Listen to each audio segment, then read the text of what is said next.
कैसे हैं आप सब लोग। ब्यूटीफुल सक्सेस स्टोरी लेकर के आई हूँ। अननोन स्पेसिफिक पर्सन को इन्होंने अपनी जिंदगी में मैनिफेस्ट कर लिया। उसके बाद क्या हुआ, चलिए ये देखते हैं। मैनिफेस्ट कर लिया, कैसे कर लिया ये भी जानेंगे, ठीक है। इन्होंने ना अपना नाम दिया नहीं है, तो मैं इनका नाम नहीं ले सकती हूँ। अगर आप अपनी ये स्टोरी देखें और आपका मन हो तो आप कमेंट बॉक्स में अपना नाम लिख करके जा सकते हैं, मैं आपके कमेंट को पिन कर दूंगी, ठीक है। इन्होंने लिखा है, हाय दी, मैंने अननोन स्पेसिफिक पर्सन को मैनिफेस्ट किया। मैंने उनको अपनी दोस्त की बहन की शादी में देखा था और मैंने उन्हें 2018 में जब पहली बार देखा तो मेरे मन में आया कि मेरा हस्बैंड बिल्कुल ऐसा ही होना चाहिए। और ये ख्याल दिन ब दिन बढ़ता गया और बस मेरा मन था कि किसी तरीके से वो इंसान मुझसे कांटेक्ट करे। पूरी शादी में मेरा ध्यान कहीं भी नहीं लगा हुआ था, उस पर्सन के ऊपर ही लगा हुआ था। मैं उसे देख रही थी और मैं उससे बहुत ज़्यादा अट्रैक्ट हो गई थी और मुझे वो इंसान वहीं पर ही बहुत अच्छा लग गया था। लेकिन मुझे कुछ भी समझ में नहीं आ रहा था कि इस इंसान से बातचीत कैसे होगी। मैंने अपनी दोस्त से बात करने की कोशिश की तो उसने बस मुझे इतना बताया कि वो दिल्ली में नहीं रहते हैं, बाहर रहते हैं। बस इतना ही पता चला और आगे की बातें मैं पूछने में शर्मा रही थी और ऐसा भी लग रहा था पता नहीं ये क्या सोचेगी।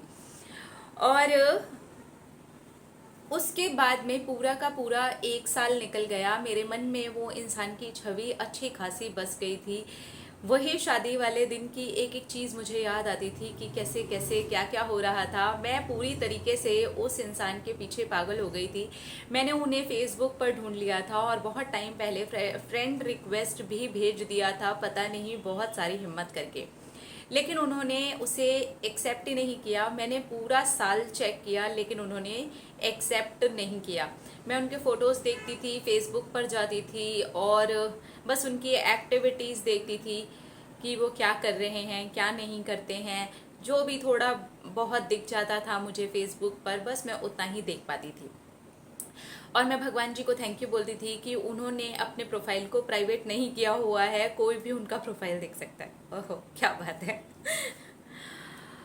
और मुझे फेसबुक का भी आईडी निकालने के लिए बहुत मशक्क़त करनी पड़ गई थी। अपनी दोस्त से बातों बातों में ही वहाँ पर फ़ोटोज़ टैग करने के नाम पर मैंने फ़ेसबुक का आईडी उनके साथ बहुत सारे दोस्तों का ले लिया था। इस तरह से मुझे फ़ेसबुक का भी आईडी मिल गया था।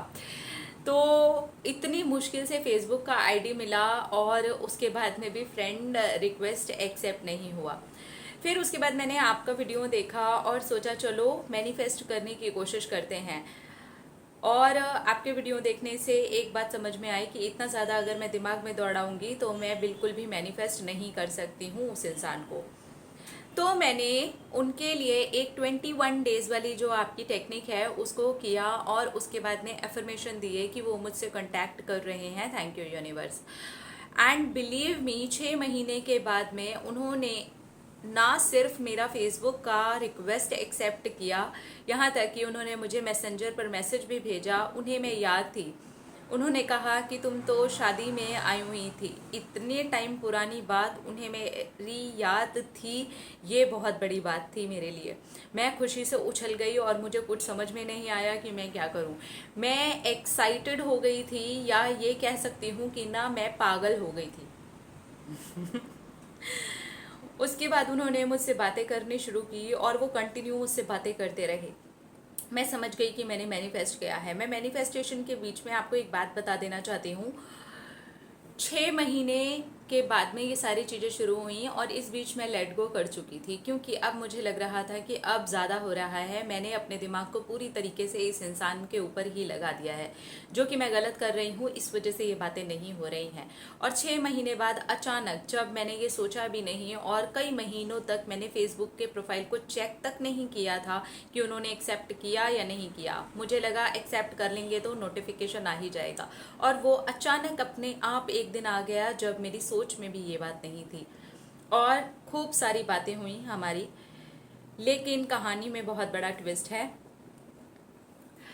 जब वो मुझसे बातें कर रहे थे तो मुझे अच्छा तो लग रहा था, लेकिन कुछ ही दिन में मैंने ये महसूस करना शुरू कर दिया कि ये इंसान गलत बातें कर रहा है। लड़की के बारे में ये उल्टी सीधी बातें करता है। उन्होंने मुझसे भी कुछ ऐसी प्राइवेट बातें करने की कोशिश की जो मुझे धीरे धीरे अच्छी लगनी बंद हो गई।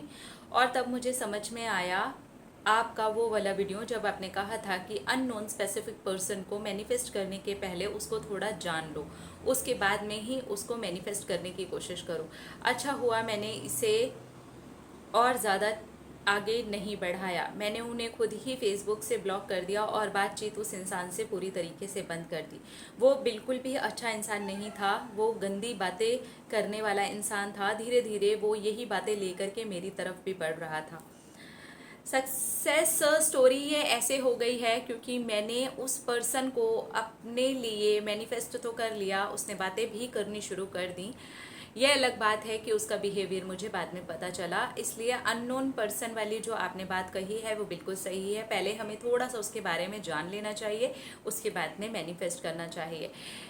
खैर जो भी हो, मेरा यूनिवर्स के ऊपर फेथ बढ़ चुका है। अगर मैं इस तरह से अननोन पर्सन को मैनिफेस्ट कर सकती हूँ तो अगर मैं जान पहचान करके चीज़ों को आगे बढ़ाऊंगी तो मैं ज़रूर मैनिफेस्टेशंस में कामयाब हो जाऊंगी।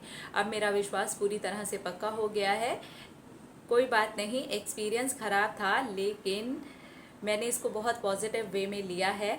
थैंक यू मेरा इतना बड़ा मैनिफेस्टेशन कंप्लीट करवाने के लिए। Thank you. So cute. देखिए, मैं हमेशा बोलती हूँ अननोन स्पेसिफिक पर्सन जिसके बारे में आप नहीं जानते हैं, सिर्फ उसकी पर्सनैलिटी देख करके, उसको देख करके आप प्रभावित हो गए हैं, या फिर वो सोशल नेटवर्किंग साइट्स पर कुछ फोटोज़ डालते रहते हैं, चीज़ें डालते रहते हैं तो आप प्रभावित हो गए हैं। तो इस चीज़ से सिर्फ और सिर्फ आप प्रभावित हैं, ठीक है। उनका असली रूप क्या है, वो असली क्या हैं, वो अच्छे हैं, वो बुरे हैं, उनका कैसा बिहेवियर है, ये जब तक आप उन्हें नहीं जानेंगे तब तक आपको नहीं पता चलेगा। इसलिए उनसे थोड़ी सी बातें उनको जानना थोड़ा ज़रूरी है। बहुत सारे लोग ऐसे होते हैं कि वो क्रश बोलते हैं कि मेरा क्रश है, वो मेरा क्रश है, बट वो अननोन है, उनके बारे में उनको बिल्कुल भी नहीं पता है।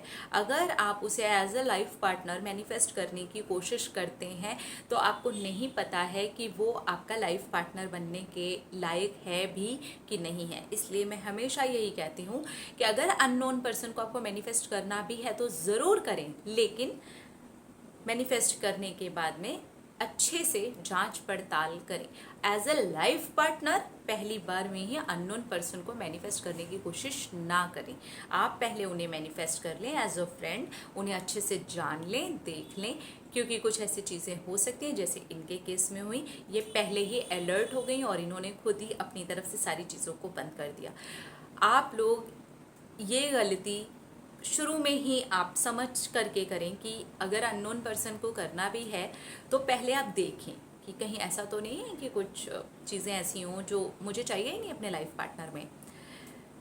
तो अगर थोड़ा सा जानते पहचानते होंगे तो इन चीज़ों से आप अवेयर हो जाएंगे और अपने आप को हमेशा अलर्ट कर सकेंगे।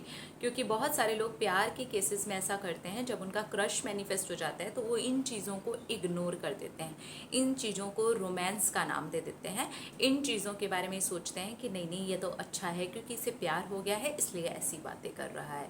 तो जस्ट बी केयरफुल। अपने मैनिफेस्टेशन को लेकर के भी बहुत ज़्यादा आप केयरफुल रहें, ठीक है। अपना रखिए ख्याल, अपने आप से कीजिए ढेर सारा प्यार ताकि आप अट्रैक्ट करें ढेर सारा प्यार। I love you all. Tata.